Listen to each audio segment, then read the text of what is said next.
Yo, welcome to the Pitch Report. I'm Mario. And I'm Emilcar. In today's episode, we're covering San Diego FC's game against RSL. They remain unbeaten. We're also going to cover Champions League round of 16, leg 2, coming up this week. We have a listener question, and we will go back to our new segment, Pitch of the Week. All right, Mario. How are you doing, man? I'm doing well. How are you? Awesome. I'm doing good, man. You know, Monday, can't complain. Had a nice game over the weekend that we got to watch. None of us went to the game. I did see there was a couple of fans. The section when they would pan into it was like, 3 rows deep, but out there representing flags. Hey, they flying. were wild and out. Yep, and they did have some good reason to, right? Which we're gonna get into. Shirts came off. It was a good time. I know. Thankfully, one of the things that I know I had brought up in the last podcast was about like snow or cold or something like that. And clearly that did not bother the boys. They were playing lights out, played some really good football. Thankfully, there was no snow because I heard that there was a snowstorm that had just come in through there maybe earlier in the week. So that was kind of nice and refreshing because I don't know that I've actually watched a game in the snow before.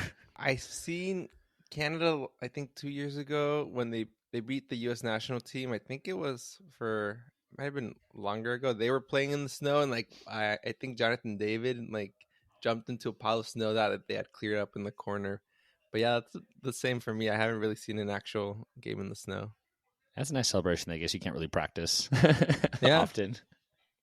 Yeah, I guess they don't really cancel games, right? Unless it's probably thunder or lightning, I guess. It's probably the only time they'll cancel a game, really. Yeah, that's what I would think. And they put the cover over the grass. I think even if it snows, they just try to snow it out. I saw that happened in one of the Wrexham games in Welcome to Wrexham. They did that. Well, I guess what we can say, mad props to the RSL grounds crew. They had actual grass, which they could have gotten away with making a turf field in conditions like that. So yeah, good for them. Totally. Had the field playing well. And yeah, let's get into it. So I think we'll start kind of just with the first half, kind of what we thought. First half was 1-1. And you just sent me the stats 5 minutes ago, and it literally was everything was even. Exact same shots on goal, exact same possession, 50-50. Shots on targets were the same. So it was basically identical first half. I feel like you can divide that first half probably into two and say the beginning of it was just back and forth. They scored. They kind of scored the first goal. So that could be one of our first goal conceded by San Diego. And then we came back at the end. What were your kind of thoughts on the first half? Yeah, I think it was a big separation from what we saw against St. Louis the week before, which it seems like it was a month ago for some reason. But yeah, we got used to a 70-30% possession split. And this was a lot of the same. It looked like both teams had the same approach to the game.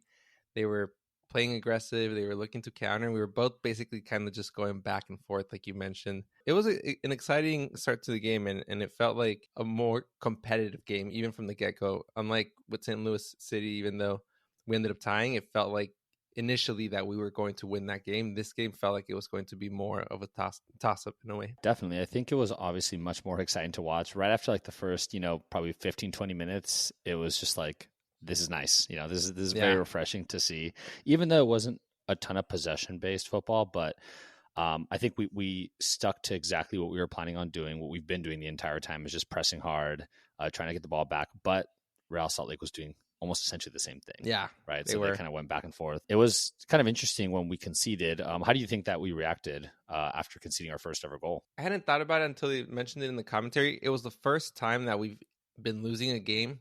Granted, we've only played 3 games, but all in all, I think they did a good job in staying focused, not giving up a quick second goal. Overall, I think it was good.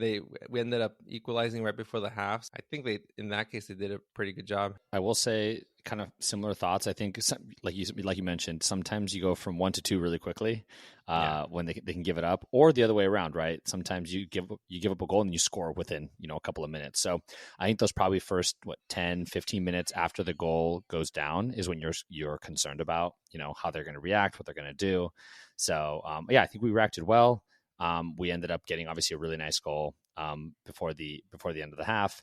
However, they did have a couple of opportunities to make it that either 2-0 or that 2-1, right? Oh, yeah. And it was definitely looking like it was going to be maybe 2-0 before we made the 1-1.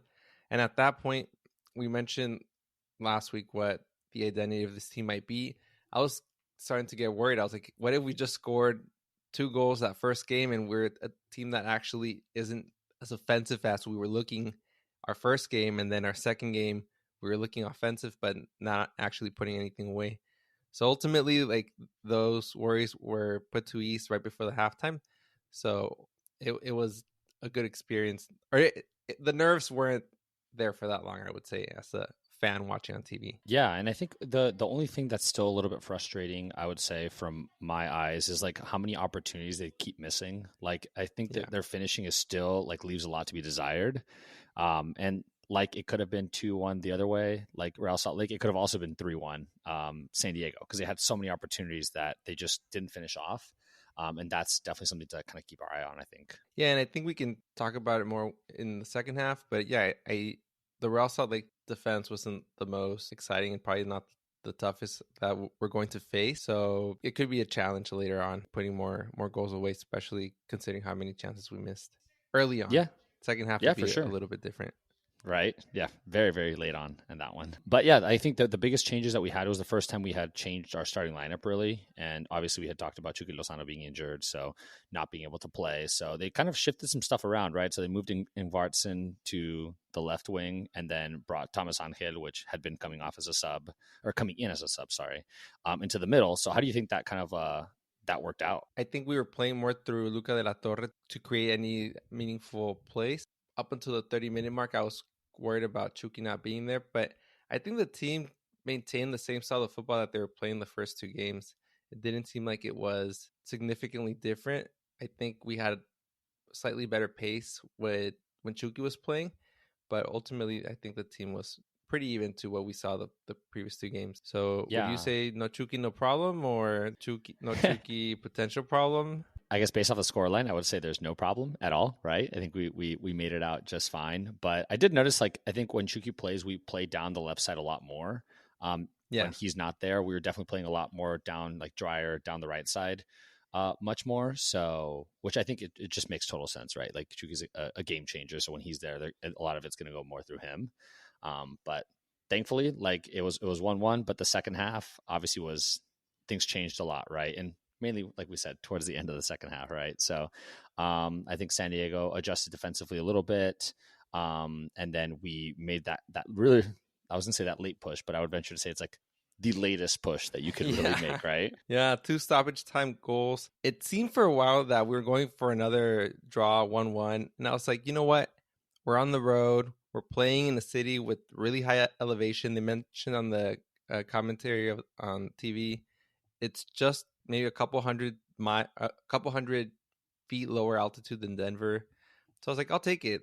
Because I was even thinking, like, in the 70th minute or so, I was like, the team's starting to look a little bit more tired. I was wondering if, like, the weather and the altitude was affecting them. We didn't really mention it, but in the first half of it was a Negri header that was the goal, kind of placed basically perfectly into the corner. I think any more to the left, it would hit the post. Any more to the right, it would have been blocked. So it was like the perfect header, which we talked about last match. We haven't really had any centers, any headers, really. Everything's been kind of like counters that we've had. So it was nice to see a nice goal not being on a counterattack, because the 2 that we end up seeing on the second half end up being off counters again. So it's nice to see some buildup of play. Yeah, agreed. And at least on TV, it didn't look like it was like the hardest hit header, but it was placed really, really well. So emphasis on the placement that you mentioned. It was a really cool goal, especially coming from a defender. So that was nice to see. Yeah, for sure. And the second goals that we said,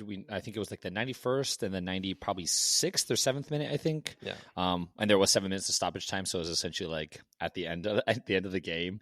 And that was with Andres Dreyer. It was a deflection that just kind of fell perfectly to him, and he scored that one. And then Ingvartsen, that was an amazing play on a counter, kind of just ran behind the defense, and then they found him in there. So those 2 goals were awesome right at the end.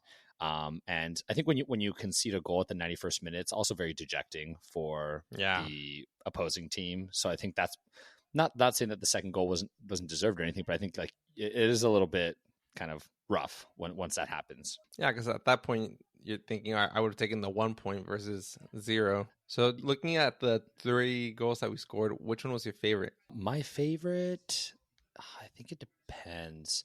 I would say probably the last 2 for like different reasons, but I'll probably go with the last goal, so the Ingvartsen goal, mainly because I think it's so impressive when a midfielder reads like kind of what's going to happen before it happens, and that's essentially what happened in that situation. Ingvartsen was on the back line, and then the midfielder read kind of, they probably made some sort of eye contact, read that he was going to run through, and then just a perfect pass, and then it was an awesome finish, obviously. The only negative about the second goal is just that like it was kind of right place, right time. It was a great finish. Yeah. I think he ended up like nutmegging the goalie, but it was like more of right place, right time per se. But what about you? Speaking to the point of the third goal, I also appreciate a lot more now playing like the offside. It's a lot harder than it looks. I've only played in rec leagues where there's no offsides. Actually, like waiting, being patient, and reading the ball and doing the run at the right time is much harder. So I +1 to that point. But my favorite goal was actually the second one. And part of it was the lead up to the goal. Willie Kumado had the really cool self pass, ran around the defender, sent the ball. So I thought that was really, really cool. So that maybe that part in itself was better for me. I also think it was nice to see Dreyer get another goal. I know he's had 3 in 3 matches, but I think it's important for your strikers to like consistently like not go too long without scoring. And even though it would have only been two games at that point, it was just nice to see him. And yeah, it was lucky he was in the right place at the right time, but I felt like he was knocking on the door for a while, so it was nice to see the goal. And at the time that it came into, it was like we won. Like this was like the game-winning goal. Essentially, we didn't know there was a third one coming, but that's what I enjoyed about that one. Yeah, for sure. And I mean, Dreyer's now tied for second in the MLS in terms of goals. I know it's still super early on, but it's always refreshing having, one of your players up there. I think I saw someone, I think it was like the Philadelphia Union, that had 6 goals. I'm like, it's 6 goals in 3 games. Those are like Ronaldo Messi numbers. Yeah. And looking at like rankings and standings, Philadelphia Union's in first place on the Eastern Conference, Inter Miami's in second, and your San Diego FC is number 2 in the Western Conference, just behind the Vancouver Whitecaps, who are off to a pretty good start. Yeah, no, that's exciting. I also want to circle back. Did you say that there's no offsides in your rec league? So you can just cherry pick and just kind of sit back there and just kind of hang out? Yeah, you can't. It's usually a 6-on-6, so yeah. Oh, okay, gotcha. All right, fair enough. I'll give it to you then. Wait, well, actually, circle back. What position do you play on your rec league? I like playing left or right midfield, like it's on the wings. I think that's where I'm usually better suited. And what would you compare your game to? A professional player if you had to. Let's put you on the spot here. I wish I could say like Zidane, but no. Poor man Zidane? Very, very poor man Zidane. A broke man Zidane. Yeah. Even then, that would be a compliment. I don't know who has like no game. Oh, I know. To a TV from the 90s. No definition. So that's what I would compare my game to. I saw this Instagram post, and it was in Spanish, but it was basically like a team and all the nicknames, and like they were all like hilarious. Like the goalie was like el espejo como sucio, no tiene reflejos. Or there was like another one that was like his nickname was the devil. Like wherever you put him, he's bad. Oh my gosh. Yeah, those make more sense in Spanish, obviously, right? Yeah. Hey, but the exciting part is that we might be seeing a return, after almost year and a half, maybe return to the pitch. Is that what I'm hearing? Yeah, potentially. I'm starting to pass a little bit, like trying to dribble more. Listeners, I tore my Achilles since our last iteration of 2 Mics, 1 World Cup. So I've been just recovering from that. So I'm looking for a manager if anyone is looking for a talent, trying to go back to the rec league. Oh, that's too good. Yeah, if anyone's out there that wants to, take Mario under your wing and manage his social media and his contract renewal in the AYSO leagues. I mean, I know it's not AYSO, but whatever the rec league is. I said I like playing in the wings, but I'm flexible. I'm a team player, so Yeah, I I'll can do be a it super whatever it sub. takes. Yeah, whatever you need. Oh, what a I will guy! say What a guy! we were winning 2-0, and I scored both goals in my rec league when I tore my Achilles. Dang, So dang. went out with the banger, Literally and and then I figuratively, right? banged up. Yeah, exactly. Well, speaking of awesome players, who was your most impressive player you think for the game this last match? From the San Diego FC side, I think you have to say CJ Dos Santos. He's really impressed me so far. He's made like a lot of really, really good saves. The clean sheet ended, which I believe I predicted. Oh, I actually almost predicted the score. I said 2-1. I would almost say if they would have given 5 minutes of extra time, I would have been right. But it was a 7-minute. I'll take it. I'll take the team goal. But Versgotten, Inks, I can't pronounce him. Help me. Who are you trying to say? Oh, Ingvartsen. Yeah, Ingvartsen. He ruined my prediction, but it's okay. Yeah, right. Better 3 goals than 2. We'll go with that. Yeah, but no, I think you're right. I think CJ Dos Santos has played really well. It's kind of crazy to think that he was a backup for Inter Miami before he came over to SDFC, right? And he didn't really get any playing time at all. So it's like his first time actually like playing multiple games. I think he had like 1 or 2 caps before. I saw something here that says that the head coach referred to him as the fireman just because of, Really? of his decisive interventions that he's had. Oh, okay. And he had one at the way end, I think, that could have easily been a goal. He had like a last second stop that could have easily been made. Oh, the 1-on-1, right? Mm-hmm. Yeah. And I think on that regard, Real Salt Lake actually had a lot of clear opportunities after the 1-1 early in the second half that they just couldn't put away. And there's a few points there, I think. One, Real Salt Lake, if they could have finished those games or some of those opportunities, they could have won the game. It would have changed the dynamic of the game. And 2, San Diego FC at times, especially down the center, they looked a little bit weak. Like they were getting beat. There was a lot of counters that just got through. And I think a team with better finishing would have put those away, and it would have been a very different game. So I think we got pretty lucky at different points. Yeah. Do you have any takeaways on that? Yeah, I mean, I think you're kind of spot on. It was, I think, between the 1-0 and the 1-1. I think if that's what you're saying, I think you're 100% spot on. I think it could have been easily 2 or 3. There was a couple that went right off the left side, right off the right side that they had everyone. It was almost a 1-on-1. And I'd like to think, obviously, the goalie has something to do with it too, right? They're a little worried, so they hit to the side. But there was one that was kind of scary too. That was, I think CJ Dos Santos came out super early, went all the way out, and then luckily it was offsides, and the guy ended up missing it anyway. At the beginning, yeah, he hit the post, yes. Yeah, but like one of those like that's like, I would venture to say probably a mistake. Luckily, it didn't end up costing us anything. But yeah, there was a lot of opportunities that they had that they didn't capitalize on. But I guess the same could be said for us, right? So yeah.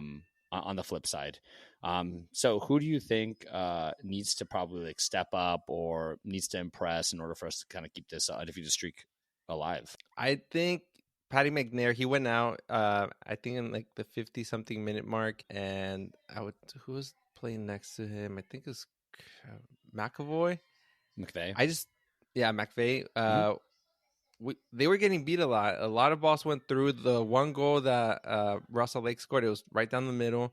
So I would like to see, especially the center backs, a little bit more structured and just a little bit more consistent. Yeah, and they had been playing really well the last 2 games, right? There was a lot of attacks that they had kind of were stunted in the back line, which was nice. And I would say that was almost our strong suit because there was a lot of attacks on goal, but nothing they wouldn't score very often. Yeah, especially when you're playing like possession based football, like we're playing, it leaves you open to counterattacks, right? So like having, and we saw a lot of that.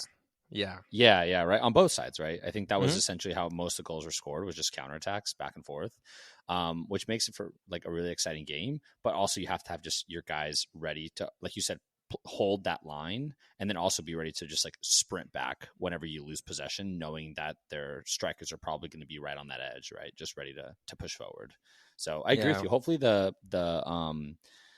Patty McNair injury isn't too bad. I think he kind of went down, then he played for like, another 5-10 minutes, and then he asked to be swapped. But if we know anything about the Chucky Lozano injury, we probably won't find out till like Friday what's going on. I tried Googling it, and there was not a lot of information on it yet. He did look like he was in a lot of pain when he eventually did leave. So hopefully, like you said, it's not too permanent. And before we move on, I just want to also give props to Diego Luna. He was creating a lot of, I think, the attack for Real Salt Lake. So pretty good player. Not to be confused with the Mexican superstar actor from Rogue One, Diego Luna, as well. But yeah, so I like how he was playing, and he's trying to break into the U.S. men's national team. So yeah, the last time he played, I think they were saying on TV that he broke his nose in like 16 places or something crazy like that, and he didn't come out. Like, he still kept playing the rest of the game. I like to think I would say in the game too if we're in it, but I don't know. I don't think I might be a little too soft. Well, Mario, the moneymaker, you got to take care of that. Yeah, that's true. Yeah, no, I think. Would you say? I don't know. Taking a hit like that to the face, I've like never been punched or anything, so like I don't know how it feels like for that to happen, but I can imagine just not comfortable. Plus, like, your nose, it starts swelling, so I'm sure like your vision gets somewhat. Can you impaired. breathe? Yeah. Actually, that's a great point, especially like you're just mouth breathing at some point. Yeah, no, in all honesty, I would be on the floor and I would be being removed from the game, guaranteed. Yeah.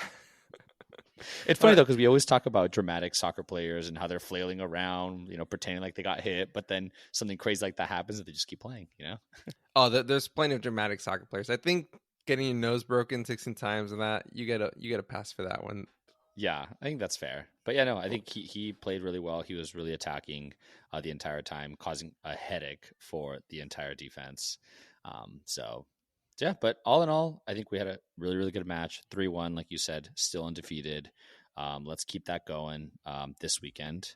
And before the weekend, what else do we have going on, Mario? We got Champions League round of 16, leg 2. So we're just going to really quickly go through our predictions that we already mentioned last episode, but I have Barcelona going through Inter, PSG, Bayern, Munich, Lille, Club Brugge, Arsenal, and Atletico de Madrid. Amilcar, yeah, and I have, I have Arsenal, Real Madrid, PSG, Aston Villa, Benfica, Dortmund, Bayern, and Inter. And obviously, on Wednesday, I'm going to be tuning into that Atletico Madrid, Real Madrid game. I actually have a work meeting, so I'll be like watching it, side by side, probably. And then the game I'm really excited for tomorrow is the Barcelona Benfica game, but also the Liverpool PSG. So that one might have to be like one of those side by side games you're keeping track of at the same time. I think you have to just score watch, and then whoever, like, as the game's ending is like in like maybe needing a goal or not, because one game might be settled earlier than the other. I think that's what will determine what I end up tuning into in the end. Hey, maybe they have to do like an NFL red zone for soccer games when it's like when there's a lot of games at the same time. I think they have one. Yeah, it'll show like all 4, I think. But I'll be watching, really? PSG and Barcelona for sure. And moving on, we did tease a listener question at the beginning of the episode. It is brought to you by my brother, who turned 21 over the weekend at the St. Louis SC game. He asked, do you think you could play in a pro soccer game for 10 minutes and not look like you belong, like not look like you're a complete rookie? What are your thoughts? Honestly, I've thought about this, and I think it really depends. What position I'm playing, what's going on in the game. Am I expected to run more than like maybe 50 yards, in a sprint? Because my cardio is just absolutely terrible. So I think if we're in possession for 10 minutes, passing the ball around, absolutely. But if I had to do some sort of sprint for 50 yards, like, I'm probably toast for the rest of those 10 minutes. So, goalie, maybe goalie, but no shots. Yeah. No shots on goal. And I can be the goalie. What about you? Ooh, I mean, even goalie's really hard. 10 minutes, no shots on goal could be pretty tough. And then if you miss like even the saves that look easy are actually usually pretty hard. So I feel like that would set you up to give you away easily. Yeah, I'm with you. Like it depends on the level of running. I feel like if they don't pass me the ball, I can maybe, and I know the formation that the team's playing, then I could just run around. Maybe I want to think like midfield would be a little safer than, because I feel like in defense I'll just get beat by the striker, and then you pass me a ball as a striker, I won't finish. So maybe I would think like midfield. The answer is no, I don't think. Not for 10 minutes, right? It's a long time. Yeah, not for 10 minutes. And I guess the next segment that we have before we finish up is, Mario, you're literally carrying this on your back, this segment, but you have another pitch of the week this week for us. So who is your pitch of the week? So I had thought about opening the episode with this, but then I realized, hey, we haven't done a pitch of the week. My pitch of the week is Mr. Amilcar Casas. I will tell you why. What? I realized after our episode last week, I asked if you missed me, and you swerved the question with a different question. You did not answer. So I realized once we published it, I was like, wait, he never answered if he misses me. So yeah, it's a politician in me, You gotta answer the question with a question. It's the best way to get around things. Yeah, I was like, here I am, like trying to display my emotions, be friendly to my good friend, and just left me out to dry. Well, I'll take that one. We are virtual again today. Yeah. I will say for everyone, but yes, I'll take that one. It's okay. I'll be better next time, Mario. But yes, to answer your question, I do miss you. I know we're 4 days later, but I do, and I'll see you like in a couple days. Hopefully Thursday after we wrap up Champions League round 2, we'll be in person. I would say that does it for today.